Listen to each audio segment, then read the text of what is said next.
This is the Nancy Stevens Lifestyle Show here on the New Horizon Radio. In association with Haversley, experts in the sale of lettings, estate agency and block management businesses. If you're thinking of selling now or in the next 5 years, get in touch. They're a friendly bunch at haversleygroup.com. Welcome to the Nancy Stevens Lifestyle Show here on the New Horizon Radio. The aim of my show is to enlighten, enrich and educate on the following passions of mine: books, theatre, movies and fashion. My guest is Shalom Lloyd MBE, founder of Naturally Tiwa, a local skincare range which is a natural chemical-free range, and she is the general manager of the Body Shop in Nigeria. Stay tuned to hear her incredibly inspirational story. I'll also review Joseph at Milton Keynes Theatre, a debut novel Ordinary Saints, the reboot of Naked Gun at Cineworld Milton Keynes, and being single. Who says my show isn't varied? If you'd like to get in touch with my show, please DM me at _NancyMK_. Like, subscribe and review every little. Welcome to the Nancy Stevens Lifestyle Show here on New Horizon, where I'm working with Waterstones, and I'm reviewing this book called Ordinary Saints. I'm not going to try attempting the author's name, but it's a proper Gaelic name, but I can say her first name, which is Niamh. But this book, Ordinary Saints, was shortlisted for the Women's Prize Discoveries Award. And it's quite the novel, quite the debut novel. It's about grief, family, and the burden of sainthood. When Jay is 16, her beloved brother Ferdia dies. And years later, the Catholic Church is investigating Ferdia for sainthood. But Jay knows a different version of her brother, complex, human, and far from perfect. As this whole process unfolds, Jay is forced to revisit her memories, question the church's motives, and grapple with the gap between who Ferdia was and how he's being remembered. And it's set in contemporary Ireland, and it explores themes of loss, true faith, and the dangerous power of idealizing the dead. It's really, really uncomfortable. This whole canonization thing, I didn't know anything about. I knew what canonization was, but basically, in a nutshell, canonization is the official admission of a dead person into sainthood. I mean, get your head around that. So when I was reading this, I was thinking, why am I reading a book about this? Because this isn't my natural go-to. I like psychological thrillers. But this is what I love about working with Waterstones. I get to read books that I would never in a million years read. And I'm going to remember this book for the rest of my life because it is special, it is different, it is unique, dealing with a topic, again, that I didn't know very much about. Let's be honest, not many of us will know. Unless you're a Catholic, you're not going to know much about canonization. But I say, yeah, I'm definitely going to remember this for a long time. It's uncomfortable, but it's funny, and it's really, really well written. As a queer woman, Jay, who's the protagonist, is also dealing with her sexuality and her family's refusal as Catholics to accept that she's a gay woman. And also, what she's really struggling with is the fact that her brother was clearly the favorite child, and when her brother dies, her mother just goes into complete mourning, and it's like she forgets Jay exists, and it's really, really sad that. To feel like the neglected child, that, I'm still alive, you've still got one child, please don't forget about me. But it's very, very, it's a deeply uncomfortable read, but in a good way. As I say, it's pushing out your comfort zone. But the whole, as I say, canonization thing is very uncomfortable, given the church's history of sexual abuse, and it does sound really heavy, but I learned so much, and it's a really compelling and emotionally layered story about who gets to tell our stories and why that matters. And I just think it's so good to read books that you wouldn't normally read, and so I'm so grateful to Waterstones. Basic premise is, the first time I kissed a girl, my brother died. I was 16 and at a party in a big house overlooking Dublin Bay. My brother was in Rome studying to be a priest. Brought up in a devout household in Ireland, Jay is now living in London with her girlfriend, determined to live day to day and not think too much about either the future or the past. But when she learns that her older brother, her beloved older brother, who died in a terrible accident, may be made into a Catholic saint, she realises she must at last confront her family, her childhood and herself. Inspired by the author's own devout upbringing, Ordinary Saints is a standout debut novel from a fresh, exciting new voice which asks, who gets to decide how we are remembered and who we will become? Ordinary Saints, a really, really amazing read. And last week I went to see Joseph and his amazing Technicolor Dreamcoat at Milton Keynes Theatre. It was the end of the tour, so you're thinking, well, why is she promoting something that's actually happened? But I just wanted to talk about this production, which was a little bit different actually. It was the Palladium version, and I have seen Joseph more times than I care to remember. I've actually seen Joseph more times than I've seen Mamma Mia, which was a startling fact because everybody who knows me knows how obsessed I am with Mamma Mia. At the last count, I'd seen Mamma Mia 15 times. I reckon Joseph's pushing at least 20, and various sort of incarnations of it over the years. Joseph has a special place in my heart because it was the first show that I was ever in when I was at boarding school, and I played one of the brothers. I remember sporting a very sexy pair of orange dungarees and a checked shirt. First and only time I've ever worn dungarees, mind you, and ironically played the part of Benjamin, which is my youngest son's name. So there you go. But I remember just falling in love with the music and just thinking, what a great show. And honestly, Andrew Lloyd Webber and Tim Rice's show is a classic, and it was originally created as a musical for schools, so it was very short and it's very, very child friendly. So this is why schools all over the world did Joseph, and then it became sort of really popular on stage as sort of a full length version, and I absolutely love it, and I love this version, don't get me wrong, I absolutely love this version, but it had a bit of a twist, which I wasn't mad keen on. So what I didn't like was the narrator played several different roles. And in the original, there's, the narrator is the narrator, and she does her thing. It's always played by a female. So I've seen I've seen quite a few amazing narrators, and it wasn't that this narrator wasn't particularly good. I mean, she was absolutely incredible, but what I didn't like was her interpretation of it. Christina Bianco, amazing actress, kind of reminded me a little bit of sort of Tracy Bennett and Tracy Ann Oberman. She was a pint-sized powerhouse rocket of a performer, just amazing performer, but played with an American accent. And I've never seen the narrator play with an American accent. Joseph is a quintessentially British production where everybody speaks with a British accent, or quite RP really, and it just felt really incongruous, and I know that my fellow press members felt exactly the same. So what I didn't like was she was very sort of jazz hands and overacting, which was okay. The fact that she played Potiphar and Potiphar's wife and Jacob and some of the brothers, and by just putting a beard on and pulling a beard off and changing accents, was really grated. I was thinking, this was a fairly big budget production. They could have afforded other sort of cast members. It wasn't like they couldn't have other people in it, because it was a big show. There were lots of ensemble people who could have done this.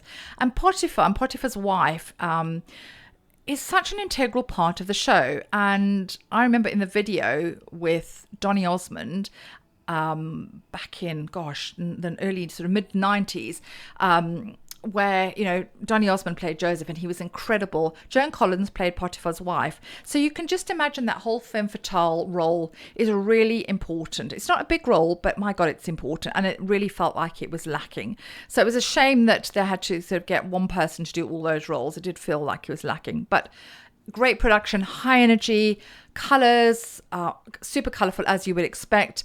The dancing was great. They had all different genres, which I don't remember having before. Sort of, there was tap, there was cheerleading, there was country and western. So a real mixture, and there was something for everybody. And the lyrics are so clever. I mean, all the biblical lyrics are incredibly clever. If you listen carefully, my favorite one is sort of these Canaan days that, just clever. If you get a chance to listen to the cast recording, it's so worth it. So I've seen, I think, 9 different Josephs as well. So I've seen, Adam Philippe, who played Joseph in this, was absolutely incredible. Very charismatic, great voice, and a really incredible Joseph.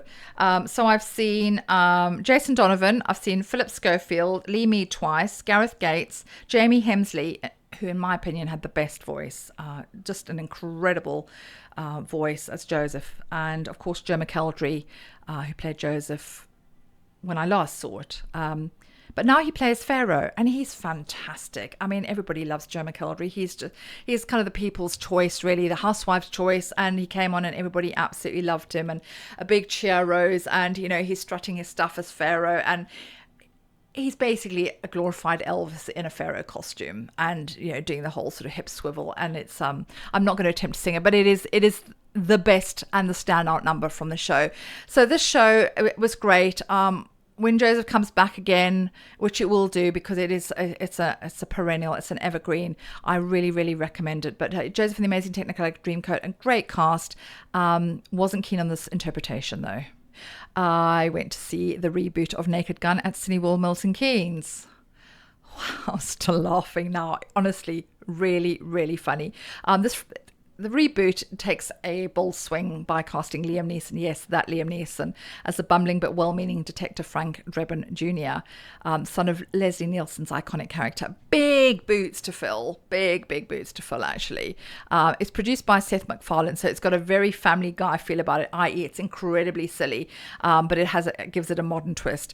If you have a ridiculously childish and puerile sense of humour, like I do, and I went with Benji and my sister, we were literally shrieking with laughter. I mean, proper laugh out loud. I don't remember laughing at a movie like that in a very long time. But Neeson, which is brilliant, plays it completely straight, which is exactly what makes his performance work.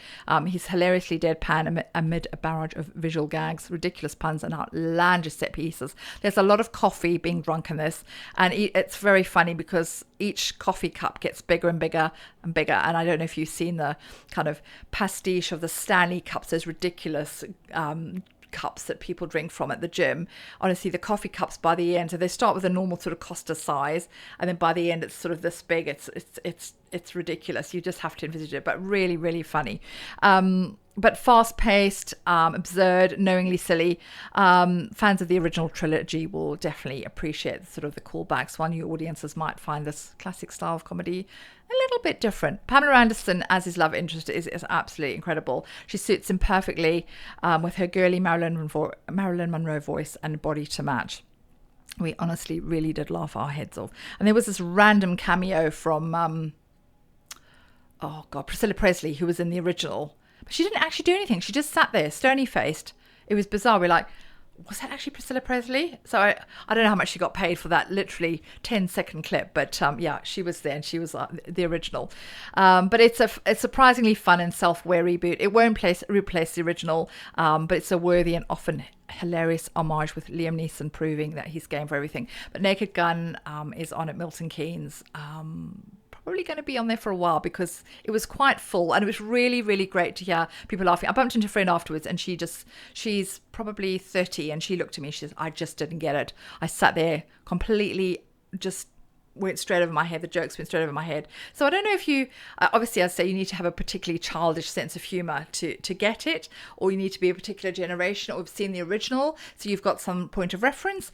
But yeah, I think it was actually fantastic, and I'll probably actually watch it again because there's many jokes and much innuendo that you miss the first time round. So Naked Gun is on at Cineworld Milton Keynes. And interesting observation by a friend at work the other day. She said, every time I see her, she said, oh, you look amazing, or are you in love? And then she said it again the other day. She said, are you in love? You're really glowing. And I sort of battered that comment away by thinking that was a bit odd.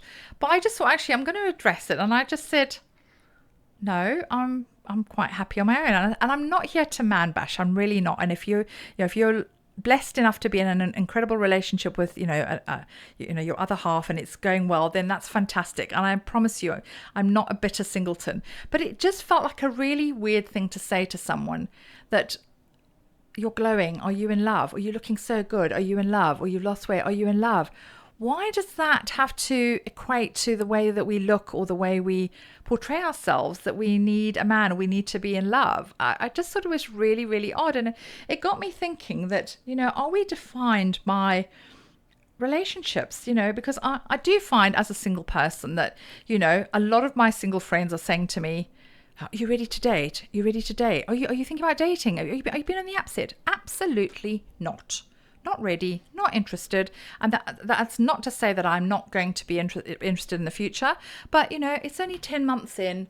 I'm just still finding my feet and finding out what makes me tick and working on myself. And I've no desire to plunge headfirst into another relationship. And I also need to make sure that I don't make the same mistake. And I'm not even going to say the same mistake again, because it would be again, like a Teletubby. That's how many mistakes I've made.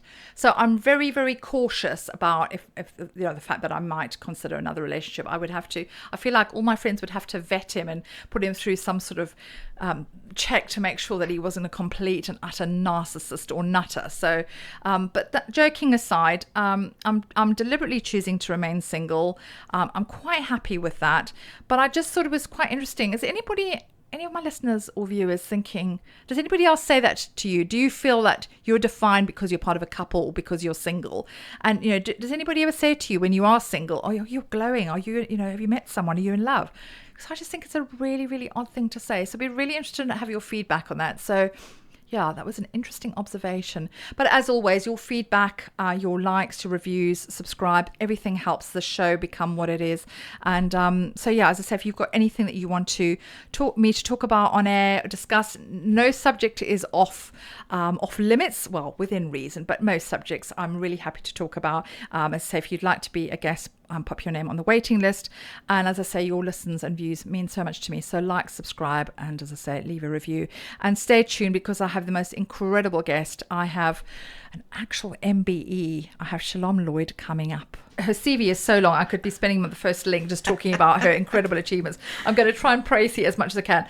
Shalom is an award-winning senior business professional with over 29 years experience in the pharmaceutical industry, a British Nigerian with a BSc and MSc in pharmacy from the Ukrainian Academy of Pharmacy and an MBA from the University of Liverpool, resulting in a cross-cultural background which has enabled her to push for diversity and cultural awareness in the global business place at every opportunity for herself and others. She is also the founder of Naturally Tiwa Skincare. She's a Chief Strategy Officer at Emerging Markets Quality. She's an MBE. She's a mother of 3. And honestly, the list goes on. A very warm welcome. Thank you so much for having me. Oh, it's so lovely to meet you. Impressive CV. You've packed a lot into what I think is probably, I know you probably look younger than you are, but you've packed a lot into, I'm guessing, 50 something years. Absolutely. That's impressive. Thank you. Tell me about, I know the products are really important to you, but they're not the be all and end all, because your day job. Tell us about the day job and how these amazing products came to pass. Well, I am a scientist at heart. I'm a pharmacist by qualification. My sciences have always been the thing that I've been that's my comfort zone, and really proud to have sort of gotten into the pharmaceutical industry at a very young age, entry level, and worked my way up to senior leadership roles. And bringing new medicines to patients is a passion. And when I left the pharma industry in 2018, I started my own company, Emerging Market Quality Trials, EMQT. And EMQT was basically built or founded to provide African patients access to medicines they typically wouldn't have access to. It all started because I lost my father about 5 years ago to cancer. And there were no trials for him to go on to. I'd worked here for years and years, seeing people going on to trials, being given hope. 95% of cancer patients in Africa die. Wow. Let me just repeat that, 95%. And they don't die because of lack of treatment. They die because of late diagnosis. By the time it's caught or it's seen, it's a bit too late. So raising awareness of cancer, raising awareness of the available treatments, and getting pharmaceutical companies to run clinical trials in Africa is my way of solving that problem. It's not a charity, it's a business. I believe in trade and not aid. Oh, that's a good quote. I mean, I'm from Africa. I'm from Zimbabwe, and having grown up in Africa, I know just how difficult things are. It does feel like sometimes we are not part of the rest of the world. And I remember growing up in Africa in the 80s, and AIDS was, just becoming sort of quite prevalent. And I remember the World Health Organization coming in, trying to sort of talk about contraception. And it was just a really, really, and I was a child, but I was very aware it was a really difficult time. And then there just wasn't the education, there wasn't the funding. And this is what you're striving for now, isn't it? It is. I mean, I think it's a taking a for us by us approach. By 2050, Africa is going to represent a third of the world's population. It's a continent that people can no longer ignore, but it's also a continent that's full of resources, human resources and natural resources. Africa can actually look after itself and cater for itself. So people in the diaspora, people like you and me who have grown up and worked in the Western world, it's part of our responsibility to actually show Africa through our eyes, show that it's an amazing, amazing place. When you talk about Africa, the first thing people think about is aid. I hate that. Yeah. You know, so we can do a lot of things for us and by us. And we can get international companies to come to Africa and trade because it is the future. Makes me quite emotional, actually, because I sort of, I've been here such a long time, and I don't know about you, but I feel Africa that's my roots, 100%. But I'm British. I've lived in Britain more, longer than I was in Africa. But essentially, my roots are African. Same here. But I meet a lot of people and go, "But you're from Africa. You're white." I get a lot of that. Oh, you will get a lot of that. Ignorance. It's yes. Yeah. I mean, I'm proudly British Nigerian. Yeah. I appreciate and love my dual heritage. My children were born and raised here. I've been here, like you say, longer than I was in Africa. But it's my roots.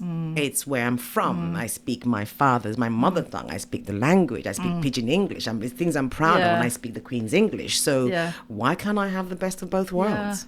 Yeah. And it's so interesting talking to you, because I don't really get to talk to anybody else about this, and I actually forget, because you end up being sort of a bit diluted by being here for a long time. But I realise that how much Africa has shaped the person that I am, and just the way that I dress. The way you dress, the sense of community, the way you raise children, what family, the definition of family takes to village. It took a village to raise me. I remember when I was young, you're out somewhere doing something naughty. Before you get home, your parents already know, because everybody knows who you are and who your parents are, and they've already told you. Do you know what I mean? It's that whole community spirit, and I try to raise my children in the same way. Respect is a big thing in Africa. Do you know what I mean? Yeah. And a lot of the things that I feel that we've also lost in the Western world are still there, grounded. And I just love it. I don't have to choose. It's not either or. For me, it's both. Yeah, it's DNA. It's both, and it's a thing to celebrate for me. Yeah, it's really, really interesting, actually. I mean, we've got so much to talk about. But we'll talk about products in a minute as well. But we'll come back to that, because obviously we've got so much to cover. But I feel really African today, and I feel quite emotional, actually. I'm feeling emotion. I am joined by Shalom Lloyd MBE. I've never had anyone who's been... Is it not knighted? That's not the right. What's awarded an honour? An honour. That's it. Yes. So I know. How did that all come about? Oh my goodness, it was a bit of a shock to my system, to be honest. I received this letter in the post that basically swore me to secrecy. You've been recognized or honored by His Majesty. I'm thinking, no, this is a scam. And there was a number there, so I called the number and I said, I just received this and I think this is a scam. And the lady laughed. She's obviously used to receiving this kind of phone calls. And she said, what's your full name? I said, Shalom Lloyd. And I could hear her checking in her system. And she said, I can't see you in the system. And I thought, I knew it was a scam. She said, hang on. What is your full name as it appears on your passport? I said, Shalom Ijoma Lloyd. She said, oh, there you are. And my heart just... And you can't tell anyone. You're not supposed to tell anyone. And I had to hold this thing for quite a bit of time without saying anything to anyone. It was for services to international traded women in business. It was quite emotional for me, really, because my first question was why. And a lot of us suffer from imposter syndrome. You're asking why. And now I wear it as a badge of honor. No.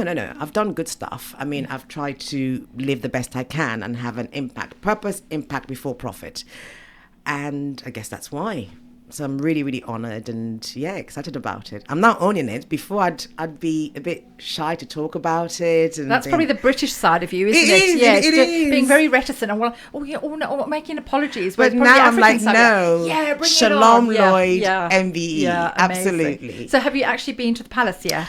Yes, Windsor Castle, Princess Anne, 6th of March 2024. So that was a very, very, very proud moment in my life. It was just, having my loved ones there. It was pinch me moment. That really is a pinch me moment. It just went by so quickly. I was still, did that just happen type moment? But ever so grateful for it. And I guess, looking back to your childhood growing up in Africa and then fast forward all these years and then you're at, you're being knighted by royalty. I didn't have a clue what MBE was. I mean, who knew? But it just goes to show that the ordinary everyday person, just keep doing what you're doing. I think you're more than just ordinary. Your products, which we want to talk about those. I mean, you've sent me some samples, which I'm really excited about. So I've got some hair care to try. I'm going to be trying the Carry hair cleanser and Carry hair food. I'm really looking forward to that. Since menopause, my hair is really, believe it or not, today my hair is straight, but my hair 3 years ago was naturally curly. It had the most beautiful spiral curl, and it's just gone. It's just chat. I straighten it because it won't do anything else. And I used to do the curly girl method and it was great. But my hair, the structure of my hair has changed completely through menopause. And I think a lot of products, and I know this is what you're about, are full of, I'm trying not to swear, rubbish and chemicals and sulfates and all those nasties. And I make a concerted decision not to use anything like that on my body. But still my hair is not what it used to be. I think you'd be quite pleasantly surprised with Carrie. Naturally Tiwa skincare has got a very special place in my heart. I was born right bang in the middle of 4 boys, got 2 older brothers and 2 younger brothers. I grew up a tomboy, growing up, roller skating, bungee jumping, climbing trees. All those things were just me. I still don't wear makeup. I put lippy on because I knew I was coming on today. So all those things were just not my bag. So it's quite ironic having a skincare company. But I went through, I've got a 21-year-old, my heart, Isaac, and then there's a 10-year gap between him and his siblings. I've got 11-year-old twins, Joshua and Amara. Went through 4 cycles of IVF to get those 2. Aww. So shout out to any woman who's gone through IVF, even 1 cycle. I think I'm bigging you up here, honestly. The 4th cycle, the twins arrived, and oh my goodness! Being a mom is the best job in the world. It is. It's hard work. It's hard work, but incredible. As an African woman, that's my African heritage. This is where it comes in strong. Motherhood, So when the twins were born, Joshua was born with severe eczema where he was scratched till he bled, and I felt so guilty. Is it all the chemicals I pumped myself in with during the IVF, etc.? And being a pharmacist, I believe in the power of chemicals. Let's not poo-poo synthetic chemicals because they save lives every single day. For me, it was a conscious decision and choice. I wanted to manage this child's skin condition naturally. Do 3 simple things: reduce the inflammation, reduce the redness, and reduce the itching.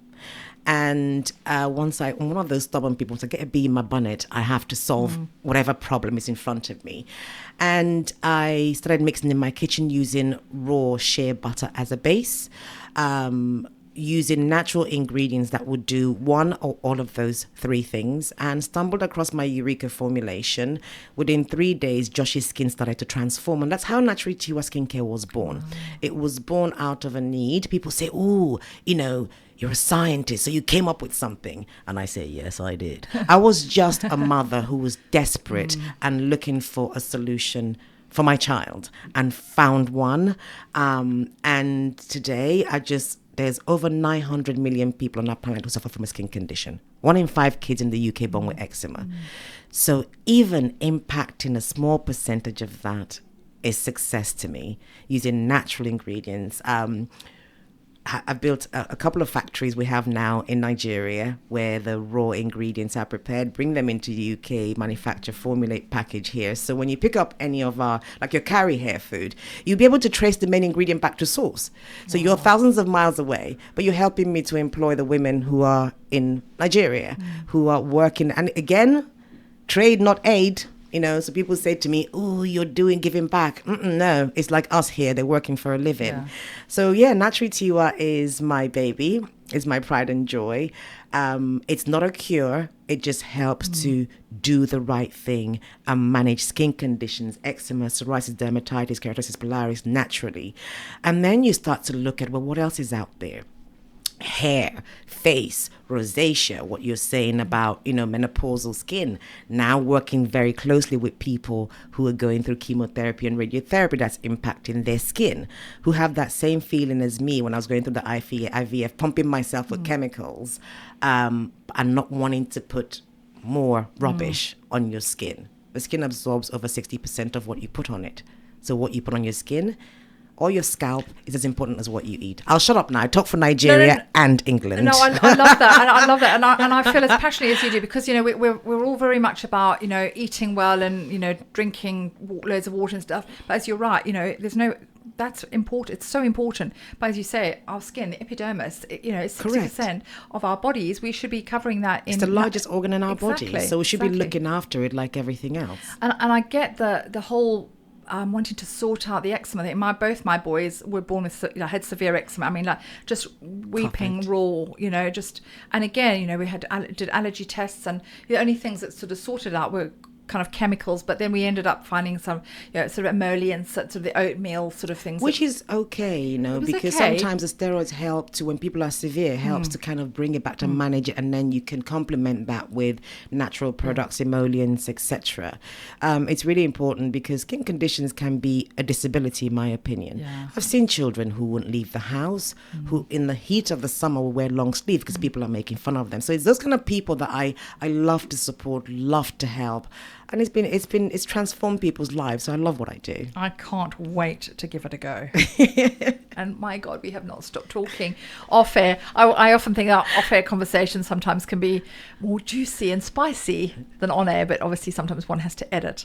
But yeah, we were talking off air actually about the beauty industry and ridiculous standards. And I know this is something that you're passionate about, the fact that obviously essentially you started because you wanted to help from a health perspective, but the fact that your beauty ethos is all about being natural. That's right. And that is really hard for a lot of people in the industry to get their heads around. People who are in the public eye, for instance. That's right. So we were talking off air about Pamela Anderson, for instance, and obviously we all know her from Baywatch, and she was super glam and obviously probably had some help, let's be honest.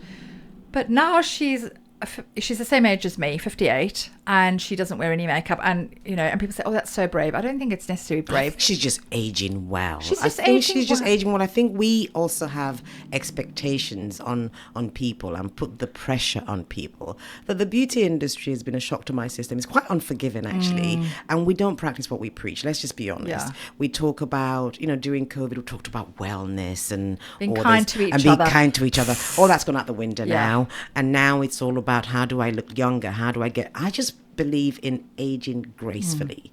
Do you get the help you want as long as you like what you're doing. Yes. It's a very personal thing. Yes. Yeah. I just choose to go down the natural route. In my beauty life, in my pharmaceutical life, it's not natural. It's all synthetic chemicals that you're using to cure diseases, right? So for me, the beauty industry does need to be a little kinder to people, to celebrities, because everyday people are relying on what they see and believe in the hype and everything that they see. Going through menopause is not easy. My God, I'm so happy we all talk about it now with no filter. I do. The skin is sagging a little bit, wrinkles are coming, and you think, oh my God, my neck, oh my God, the hot flushes, the mood swings, it's part of it. Yeah. When we're young as women, we get periods, right? Yeah. Some of us worse than others. Yeah. Once a month, I'm dying in pain, but you just get on with it. The fact is, that's Mother Nature. That's how we're wired. Yeah. We just have to do things to support us in that journey. Because if you look good, you feel good. That's the truth. And absolutely, and which is why I do what I do as a stylist. Every single day, I'm empowering women through fashion, and I always strongly believe there's no such thing as a wrong body, only the right clothes. Absolutely. But the beauty industry and sort of being in the public eye, there is a lot of pressure, and if you say you do you, but I think an interesting observation to sort of say, oh, Pamela Anderson, hasn't aged well. Well, she looks like a 58-year-old woman looks, because she hasn't got loads of Botox and fillers. I hate the fact that we judge. I know. When I wake up in the morning and I look at myself in the mirror, just woken up, oh my God, you think, so these are people. Sometimes we put people on a pedestal and expect them to be sort of, there's godlike figures. That's just so wrong. Yeah. I think it's just being a human being. I know it sounds happy clappy, but just being kind to oneself and loving oneself, because if you don't love yourself, how in the hell are you going to love somebody else? As RuPaul says. Thank you very much. I need to give you that one. I love RuPaul. I do. And I'm digressing slightly because I'm a Strictly obsessive, and LaVoir has just been signed up to be on Strictly, and I'm obsessed with LaVoir. I think she's amazing. I've interviewed her a few times. She is going to smash Strictly. I cannot wait. So, but yeah, I love RuPaul as well. But yeah, we've digressed massively. Right, let us talk about how you juggle motherhood with business, because that is, it's what we have to do. It is, and I get this question all the time. I've got EMQT, the scientific side. I've got naturally Tiwa. I've got the factories in Africa, and then I've also got the body shop in Nigeria now. And people's like, oh, how do you juggle that? Well, why not? Why can't I? Would you be asking me? Sorry to sound. If you were a man, if I was a man, people would be asking me that question. But as a woman, I felt guilty, the mother guilt. Oh, of course you have the mother guilt, but I'm working on that. I'm trying not to feel guilty, because I know I'm a great mom. I know I love my children. I didn't go through full cycles of IVF just to say, you know what I mean? So I'm a strong believer in, if you love and enjoy what you do every single day, it ceases to be a chore. Everything I do is not a chore. Yeah. I work for myself. They're my businesses. Yeah. If I was when I was in the pharma industry and my boss would say, I need this report by 7 a.m., I'd pull an all-nighter. We've all done it. Well, why can't I do it for myself and enjoy it in the process? So I get the question all the time, how do you juggle? You just get on with it, and this is where that dual heritage comes in. Women, we're natural multitaskers. Just simple thing like going from my bedroom to the kitchen. Three things along the way are done. In my head, boom, boom, boom, boom, boom. As I'm coming back up, 4 things are done. And by the time you know it, it's done. My children think, oh, it's a magician, because the cleaning fairy's been to visit. Yeah, their clothes appear and all that's done. But it's just, you just do it. And I love music. If I have music around me, anything, it's just be rocking along as you're doing whatever it is you're doing. Absolutely. So life is as simple or as complicated as we make it. Absolutely. And I also think, as working mums, I was running my business when my kids were little, and there was quite a lot of juggling, and I did it all on my own.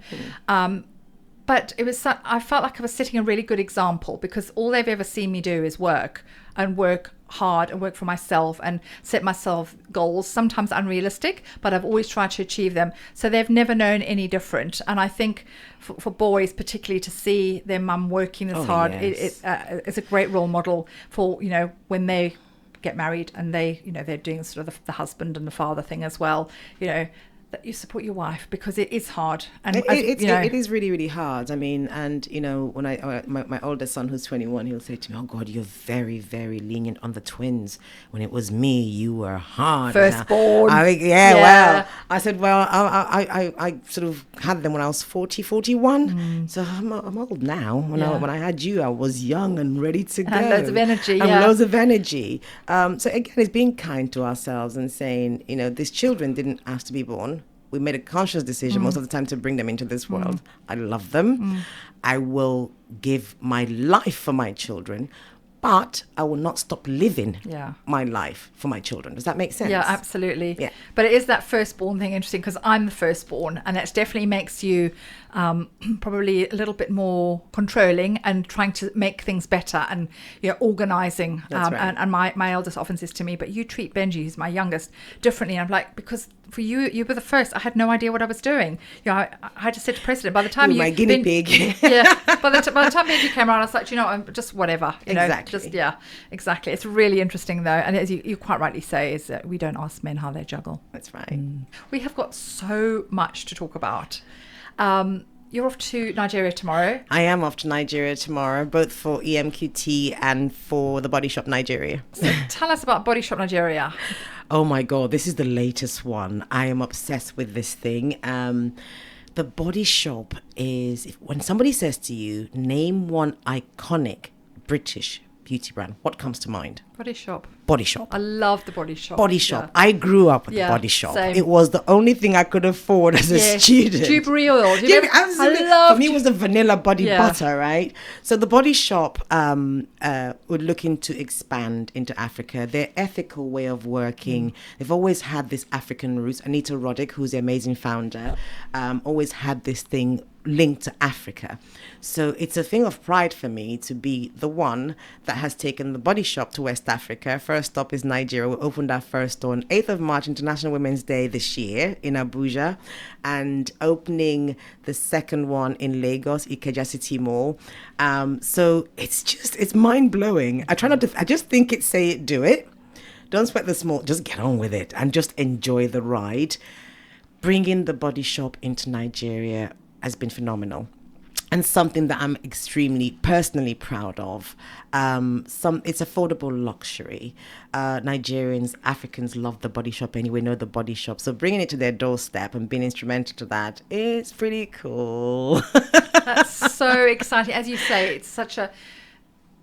It is so British. And, you know, Anita Roddick was such an incredible woman. I mean, her she was ethics, her phenomenal. morals, and nobody had done anything like it, and nobody's done anything like it since. No, absolutely not. And you know, when we talked about in the beginning about that trade, not aid, I'm proud to be one of the, it's a mouthful, UK Department of Business and Trade Export Champion, which I again, something I wear as a badge of honor, and facilitating that trade between the UK and Africa and Nigeria is something, again, I'm really, really proud of. So many tick, tick, tick, tick, tick.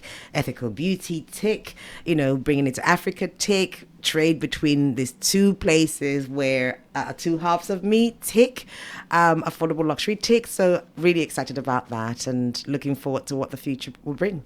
And I guess looking back at your younger self when you used to go into the Body Shop, and now you're going to be walking into your stores, that is going to be a tiny little blow my mind moment. You know what? I try to be quite cool, calm and collected when I walk in. Like, you know, I woke up like this. But inside I'm going, oh my God. It's happening. I did What this. is going on? Oh, it's absolutely phenomenal. And your other hat that you're wearing when you're there, is it multi-purpose? Yes, Yeah. I'll be going for EMQT. We're doing some, we do a lot of cancer screening as well. In Africa, we'll do free cancer screening to early detection saves lives. So try and get that early detection and identify, pick up people with breast cancer, cervical cancer, prostate early, so they can get into treatment. So I'm going for Body Shop and EMQT. How long are you away for then? 10 days. Okay, so a lot to be... A lot to pack in. Wow, exciting Lot to pack times. in. And I mean, we talked to a fair, because I said mistakenly, oh, you're going over because it's winter. So obviously Africa, opposite. But you went, no, there's no such thing as no winter in Nigeria ever. It's hot. But, like I said, in my mind, I know it's going to be hot there. So you kind of, psychologically you're ready for it. But yeah, I'm so busy, I hardly notice, to be honest. African heat is different though. African heat is different. It is different. African heat is wahala, as we say. Oh my God. It's like when you get off the plane, when you go abroad and that heat that hits, and you think, oh, but it's exactly what we're experiencing now, but this is too hot because we can't cope. So let's talk about, can we open some of these products? Yes. And let's have a little... Yes. I mean, the Naturally Tiwa products. Yeah. One of the things I'm really proud of my products for is that most beauty products contain anything between 40 and 70% water. Wow. So when you look at a product when you get home, Yes. right? Or if you're listening to this, yeah. pick up a product. Yeah. The first ingredient you typically see is aqua. True. It's Yeah. water. Yeah. Our formulations are waterless. And I love that. And can I just interject? As someone who has incredibly dry skin, I don't want to be putting more water on my face. Thank Exactly. you. That's So where yeah. it's great for people going with skin conditions, great for people who are going through chemotherapy or radiotherapy, and great for people who are menopausal, because skin dryness is part of that whole process as well. And the great thing is that a little bit goes a very long way because it's highly concentrated, no water. All you need is a tiny bit to do that. I don't know if the camera got that, but it's just a tiny bit. I can smell it from here. Yeah, it smells smells lovely. amazing. This is I always use it because it's my favorite. Agu. It has cinnamon, nutmeg, shea butter. And that shea butter was the Body Shop thing, wasn't it? So Yes, there you yeah. go. There's a synergy, and I Yes. saw so many and so much alignment and Yes. synergy with the Body Yeah. Shop. So it was a no-brainer for me. So yeah, it's. I'm really, really proud of them. Can I have a smell? Yeah, this is the cinnamon and nutmeg. Oh my goodness. And it I just know. feels pure. It doesn't feels clean. Yeah, It feels yeah. green. The Yara body food was the one that supported or helped Joshua. This is our bestseller, Yara body food. Yara means children in Hausa, so it's sort of gentle enough from birth. So we have a lot of moms who use it. When you're breastfeeding, you get the cracked nipples. Yara is clean and green enough to actually put it on and not worried about latching your baby onto it. Cradle cap, nappy rash, dry skin. So yeah, it's our bestseller. Really, really proud. This is my Joshua's. That child is going to grow up one day and say, "Mom, I want half because you started this because of me." But let's deal with that when it comes. But Yara Body Food is the one that started it all. So have a look at our website. Have a look. It's quite It's trying to balance education with efficacy and knowing what. And I'm obsessed. So if you want to contact me, have a question, I'm there. I go to the hair and skin clinic here in MK once a week and see people who are going through chemo and radiotherapy, talk to them about their skin, recommend which products. That's a part of my job that I really, really enjoy because you can see it making a difference to people every day. And excited to say, we've also got a new product launching. Tell us more. So one of the things that women... We're whispering about it. Oh, wait, why do we do that? I don't know. One of the things that... I'm going to say it with gusto. One of the things that women who are going through menopause, like myself, or women who are going through chemotherapy or radiotherapy, cancer treatment, one of the side effects, one of the things that we go through is... One of the many side effects. One of the many side effects. Oh, 46 side effects, Elsa said. Oh, God, hot flushes. 46. That's just giving me a hot flush. That 46. Sorry. But one of them is vaginal dryness. The fact that you feel, oh God, getting to that age, and no, we're still at that age where pleasure means everything. So we've formulated an all-natural lubricant, which we're going to be launching soon. I'm so proud. I'm so excited and so proud of this, where it's about solving that problem for women who are menopausal, solving that problem for women who are going through cancer treatment, but also it's for pleasure. All my products have African names, and this is no different. This is called Oto. Oto in my father's language means pleasure. Love it. Yes. So it's about giving women pleasure and going through it myself and knowing that this is a problem. So why don't we talk about it, shout about it? So we're thinking about doing few things in MK towards the end of the year, getting a group of women, doing a few launches here and there. I'm up for it. You know what? I put my name down. I am there. I cannot talk about it, use absolutely. it, touch it, feel it, and be open and say, yes, vaginal dryness is an issue. And it really is. It really Yeah, is an issue. yeah. And we've got a solution. Welcome back to the last bit, boo-hoo, of the Nancy Stevens Lifestyle Show, where Shalom Lloyd and I are just talking 19 to the dozen, actually. There's so much to talk about. You wear so many hats. I have to go through some of these hats first, because how is your head not like Oh, dear this? God. So tell us some of the hats you wear, and then we're going to talk about where we can find your amazing products. Well, I've talked about all the companies. I think now the only hat I've got, I used to be on the board of the Chamber of Commerce and a governor at Milton Keynes College, but I've shed those ones now, and I think oh yes, very, very proud moment for me. University of Buckingham gave me an honorary professorship, which I, again, wear as a badge of honor, which I absolutely love. And I did the graduation speech a couple of months ago for, I think, the students in the business school. Something to be really, really proud of. People in the audience, young people, particularly young black women, see me and think, if she can do it, so can I. That's pretty cool. What a great role model you are, though, for your kids and for other, as you say, young black people. I hope to so. say, I really hope so. did it. I did it, and I had, quite a lot of. Probably, did you face a lot of opposition?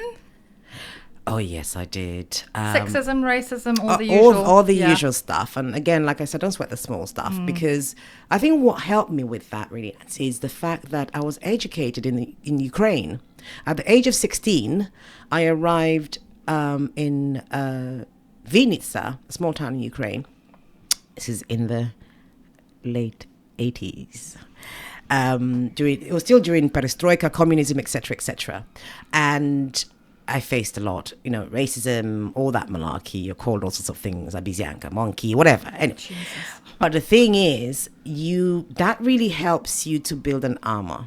At the age, that 16-year-old little girl, if I could go through that at that time and live 6 years of my life in a country where I knew no one, didn't speak the language when I got there, and graduated with my BSc and MSc in pharmacy and speak fluent Russian. I mean, throw whatever you want at me as an adult. Go figure. So for me, it's about our life experiences shape us, and that was a big one for me. So when I think back to that, and I get upset about something, I think, Shalom, come on. That little girl went through worse. Be quiet and just move on.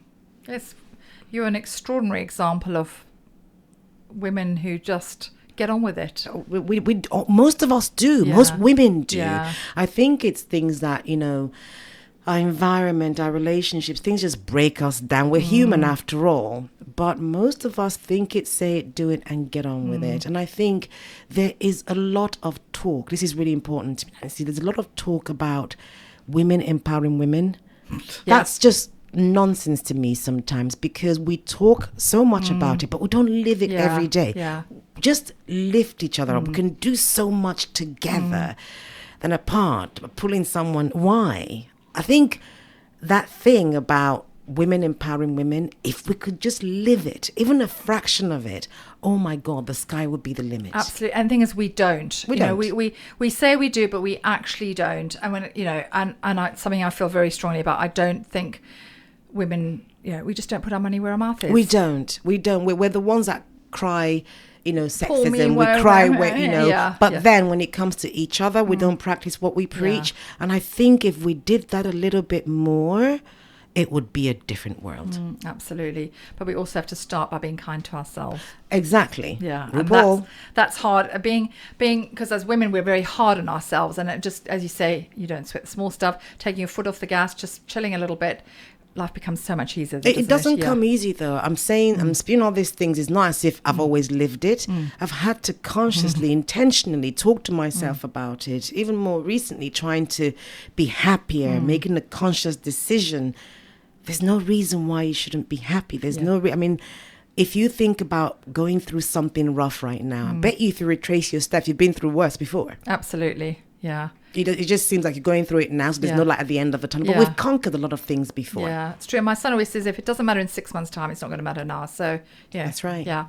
So, again, so much to talk about. Tell us where we can find your products, because I went into Age Beauty and yes, and that must have been an exciting moment for you as well. Harrods Beauty. We're born and bred in Milton Keynes, so no brainer. Harrods Beauty, Milton. I mean, God, can you imagine the proud moment being stocked in Harrods? Brilliant. And Harrods.com. Proud to be also at the Hair and Skin Clinic here in MK. Willen Hospice is one that's close to my heart. Everybody in MK knows Willen Hospice. They have their charity shops, and people used to think, well, why? Well, because for us, really, it's a way of also giving back and a way of putting great products. So all the Willen stores you find in MK, you'll find our products within them. Yes, you would. You find our products at Willen Hospice stores, and they get a percentage of the sales. That's how we kind of obviously, support our community as well, and they support us as a local brand as well. Superdrug Marketplace, Rackham's, our website, naturally.tiwaskincare.com is our main platform. Go and have a look, read, have a look, support us. Love it. It's a great website, actually, because it's not just a website. It's not just products there. No. It's informative. It tells There's our story. your It tells story, you about the products. Yeah. It tells you about our why. It sort of explains what, products would do for you, who are they for, and contact us. I'm a control freak. I'll speak to anyone.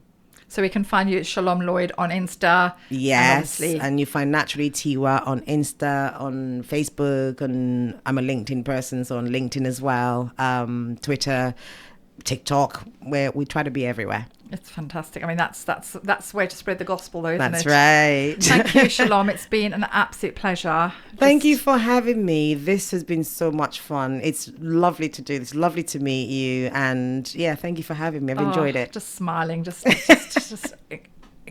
Yeah, I'm very inspired. I feel so privileged to do what I do every single week because I have people like you and Elsa, and it's such inspiring guests on, and it's such a privilege, honestly. For me, it's pinch me moments that I get to meet the incredible. I do have men on the show, but primarily it's women and strong women who are sort of doing it for themselves. But you created the show. You gave us the platform. You've given us the avenue to do this, and it's wonderful. It's very relaxed. Like we said, don't really script anything. Just rock up and just be honest and transparent, right? Yeah, no script at all. That's right. Gone completely off piece. Thank you once again. Thank you. I've really enjoyed it. Excuse me. If you like the show, please follow, subscribe, or leave a review on all the platforms, Spotify, YouTube. Obviously, we go out on Horizon every Sunday afternoon between 4 and 6 o'clock. And next week's guest is Keris from Keris Botanical Designs, and we're going to be talking about floral wreath. And she works, again, it's sort of a very ethical way of working with silk flowers. So longevity there. Keris is great. She's colourful. So let's see who can wear the most colourful outfit next week. But again, thank you so much for listening to the Nancy Stevens Lifestyle Show. I'm Nancy Stevens, and have an amazing, amazing week.